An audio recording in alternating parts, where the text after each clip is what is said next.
Hi, my name is Julie Kocanyar. I am a 2017 NAHA finalist in texture, and I am here to tell you about my inspiration, how I went about creating my collection, my team, and basically everything that just went into the collection as a whole.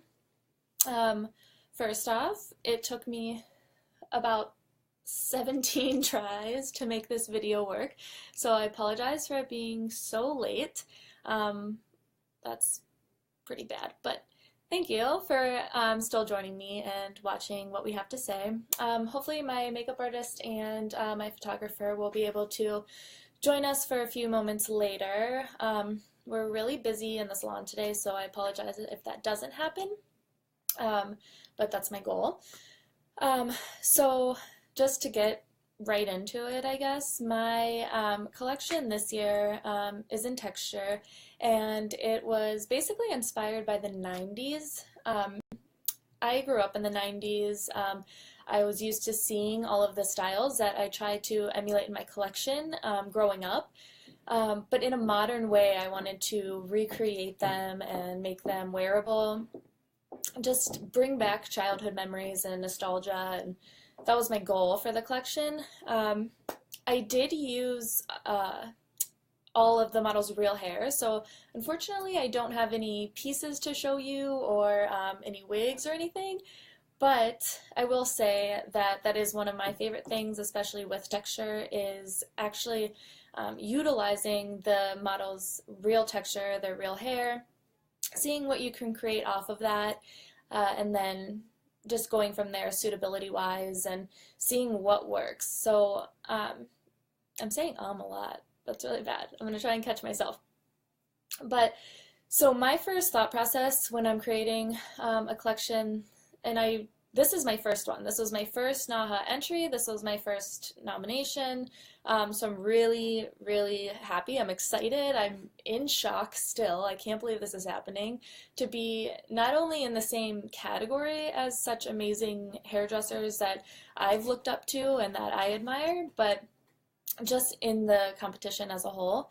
So my initial thought process is to think about the theme in general, which this year was the 90s, and then going from there, thinking of wardrobe. So I feel like even on a daily basis, if you're getting ready, especially as a woman, you know this, nothing feels put together. You don't feel like final until the wardrobe. So that was my first focus. We have a really amazing wardrobe stylist that we work with out of LA, Marnie Seabright.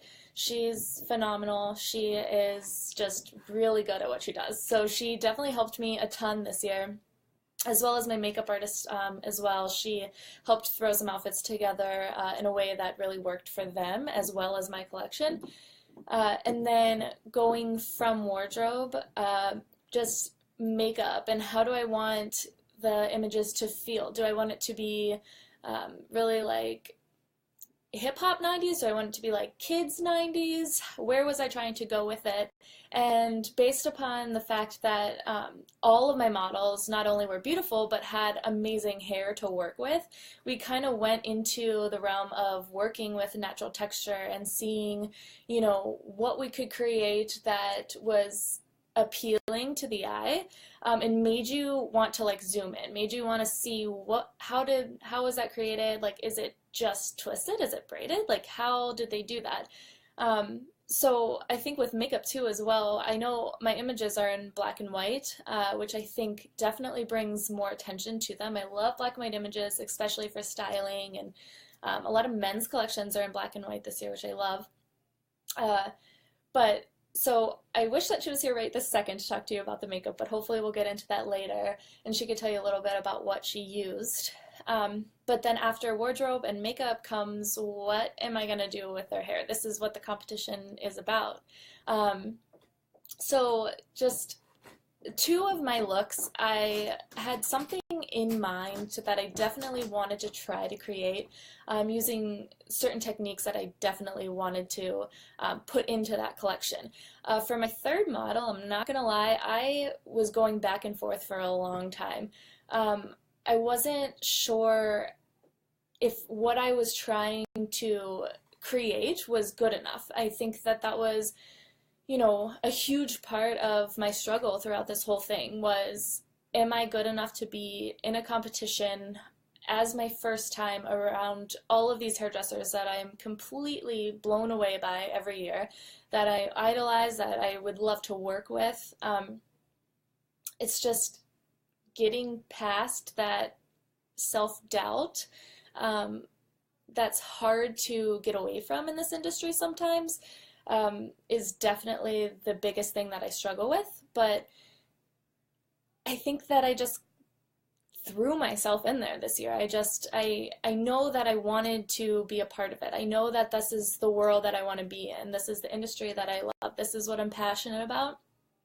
And last year when I attended NAHA as a guest, I was there with my team from Reverie and Kaizen Education, and that was the first time I was able to go and sit in the audience and watch the shows and see all of the images come up on the big screen. And it's something that I always dreamed about being a part of. So even to be there as a guest was such a great experience for me.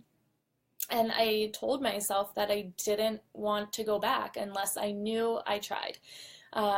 Not saying if I made it or not, but just I wanted to know that I put myself in a position where, I have the opportunity to say that I can be a part of something that big. So that was huge for me. And I came back from NAHA super inspired last year, and I was able to kind of start thinking about what I wanted to create and what I wanted to put my name on and how I wanted to represent myself. So I think it just all went from there, honestly. It was just a huge snowball effect from that.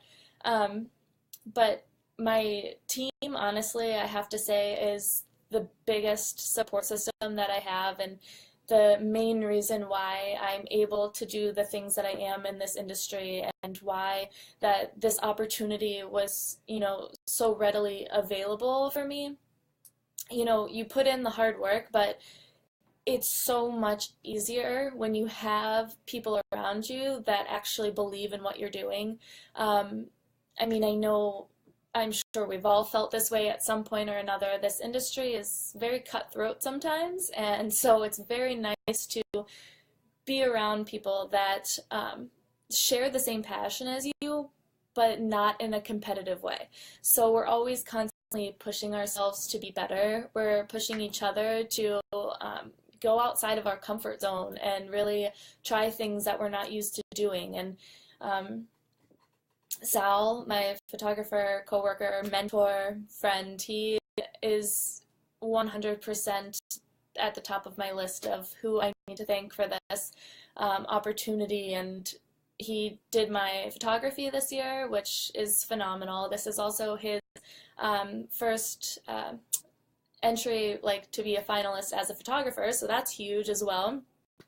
And then just Kara, our makeup artist, she's part of our Kaizen Education team as well.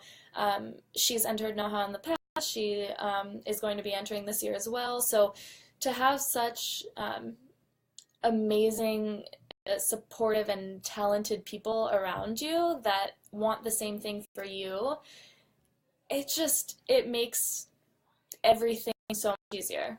That's all I can say. And it's so important to have a good team in order to create a collection. You have to rely on people. You have to trust them to, deliver what you have in your head. And, we're artists, so we have a very strict image in our head of what we, want to portray and what we want our names to be on. So to have trust in other people to kind of see your vision and create that as well with you is amazing. So that was a big part of this year. So I really appreciate them, and I hope that you guys have been following along with our new journey, and hopefully be able to see everyone else's journey through our Kaizen education and our salon, and seeing how well a good team really helps you excel in what you do. But yeah, so if anyone has any questions about the collection, feel free to comment on the video after it's posted.